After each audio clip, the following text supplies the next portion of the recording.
নিঃস্ব অবস্থায় কি দোয়া করতে পারেন একজন মানুষ, এই দোয়াটা শিখে নেন, ইনশাআল্লাহ আপনার জীবনের সমস্ত সংকট কেটে যাবে ইনশাআল্লাহ। আমি নিজেও ওই দোয়াটা বেশি বেশি করার চেষ্টা করি। দোয়াটা হচ্ছে, মুসা আলাইহিস সালাম একটা গাছের নিচে হেলান দিয়ে বসলেন, বসে দেখলেন দুজন মেয়ে দাঁড়িয়ে আছে দূরে, পানি নিতে পারছে না, লোকজন পানি নিয়ে যাচ্ছে, ওরা দাঁড়িয়ে আছে বেচারি। মুসা আলাইহিস সালাম গিয়ে বললেন, কি সমস্যা আপনাদের? এটা নিয়ে আপনারা আবার মেয়েদের সাথে কথা বলার চেষ্টা করেন, ঠিক আছে? তো মাহারাম গায়রা মাহারাম মেনে চলে। তারা বললেন যে আমাদের বাবা অনেক বৃদ্ধ মানুষ, আমরা পানি নিতে পারি না যতক্ষণ না আমাদের কম পানি নিয়ে চলে যায়। তো মুসা আলাইহিস সালাম তো একটু বললাম না, ফিজিক্যালি খুব স্ট্রং ছিলেন, থাকে না বডি বিল্ডার, সামনে গিয়ে কথা বলে সরো পানি দিতে দাও, তখন মানুষ একটু মূল্যায়ন করে না। তো মুসা আলাইহিস সালাম এভাবে পানি নিয়ে দিলেন এবং বাছুরদেরকে পানি পান করালেন, করিয়ে গাছের নিচে এসে বসে আছেন। বসে বসে তিনি দোয়া করছেন, এই যে দোয়াটা তিনি দোয়া করছেন, রব্বি, একটা নেক কাজ করলেন, নেক কাজ করলেন না, মানুষের উপকার করলেন, নেক কাজ করে এসে গাছের নিচে বসে দোয়া করছেন, আল্লাহ এখানে তো আমার খাবার পানি বাসস্থান কিছুই নাই, আমি কি করব?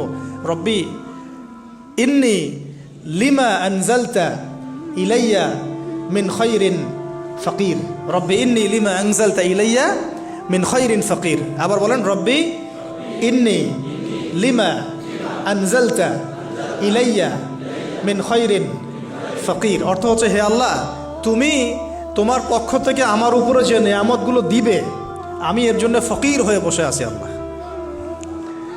অর্থ বুঝে পড়বেন ভাই, নামাজ রোজা হজ জাকাত যাই করেন আল্লাহর ওয়াস্তে অর্থ বুঝে পড়বেন। অর্থ বুঝে পড়লে আপনার ইবাদতের স্বাদ পাবেন, তৃপ্তি পাবেন, আল্লাহর সাথে কানেকশন হবে, আল্লাহর নূর পাবেন, মাআরিফত পাবেন, সত্য স্বপ্নও দেখবেন তখন ইনশাআল্লাহ। তখন শুয়ে শুয়ে সত্য স্বপ্ন দেখবেন ইনশাআল্লাহ। আল্লাহ পাক তৌফিক দান করবেন। এবার আল্লাহ পাকের সাহায্য নেমে আসলো, ওই দুই মেয়ের মধ্যে একজন হেঁটে হেঁটে চলে আসে। এবার এই মেয়ের হাঁটা সম্পর্কেও কোরআন কথা বলেছে, সুবহানাল্লাহ। এই মেয়ে কিভাবে হেঁটে এসেছে এই হাঁটার বর্ণনাও কোরআন দিয়েছে। কোরআন বলেছে এই মেয়ে হেঁটে আসছে লাজুক পায়ে। কি পায়ে? এখন আপনি এই পুরো ওয়ার্ল্ডের মেয়েদের হাঁটা দেখেন, লজ্জা আছে? তাহলে মেয়েদের সাথে লজ্জা একটা গভীর সম্পর্ক আছে। এই মেয়ের প্রশংসা আল্লাহ পাক কোরআনে করলেন, লাজুক পায়ে, লাজুক ভঙ্গিতে, অবনত নয়নে সে হেঁটে আসলো। এখন আপনি কেলে যান, গো টু খেল, আপনাদের টুইন টাওয়ারে যান, দেখেন সবার হাঁটার চলা দেখেন। হায়া লজ্জার কোনো বালাই আছে এখানে? আমি গত লেকচারে বলেছিলাম যে আদম আলাইহিস সালাম এবং হাওয়া আলাইহিস সালাম, ইবলিস তাদের সাথে প্রথম যে আচরণ করেছে ওই ফল খাওয়ানোর পরে, সেটা কি? তাদের গা থেকে পোশাক খুলে পড়ে গেছে, মানে নগ্ন করে দিয়েছে আমাদের পিতামাতাকে। মহাবিশ্ব নগ্ন করে দিয়েছে কে? ইবলিস। তো এখন এই পৃথিবীতে আমরা যারা নগ্নতার চর্চা করছি, তার কার এজেন্ট আমরা বুঝতে বাকি আছে? আমার কথা কি বুঝতে পারছেন কি না? এই কানেকশন মেলানোর চেষ্টা করেন, ডটসগুলো মেলানোর চেষ্টা করেন। সামনে যাই প্রিয় ভাই, এই মেয়ে এসে বলছে, আমার বাবা আপনাকে ডাকেন, আমার বাবা আপনাকে ডাকছেন। তিনি গেলেন, বাবা শুআয়ব আলাইহিস সালাম। তখন এক বোন ইনডাইরেক্টলি বাবাকে বোঝাচ্ছে যে বিয়ে শাদী দিলে ভালো হয়। এক বোন বলছে যে আপনি তো তাকে পুরস্কৃত করতে চাচ্ছেন, তাহলে এইরকম কবিউন আমিন একজন মানুষকে সবচেয়ে ভালোভাবে পুরস্কৃত করা যায় তার যথাযোগ্য প্রতিদান দেওয়ার মধ্য দিয়ে।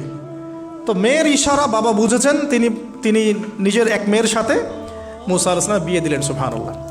তবে শর্ত দিলেন, দেন মোহর কি? মোহর তো নাই। মোহর কি এবার? মোহর হচ্ছে 8 বছর তোমাকে আমার ফার্মে কাজ করতে হবে। এটা আগেকার একটা স্টাইল ছিল, সুন্নাহ। এটা এখন নাই, যদিও আগে এরকম ছিল যে দেনমোহর দেওয়ার জন্য এই একটা পদ্ধতি ছিল।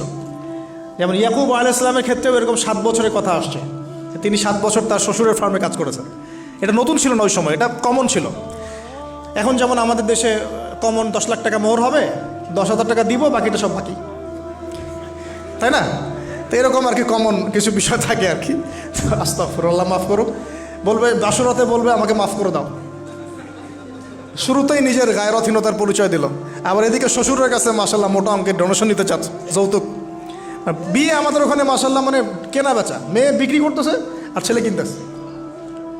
এবার 8 বছর পূর্ণ করা হলো, তিনি আরও 2 বছর 10 বছর পূর্ণ করলেন।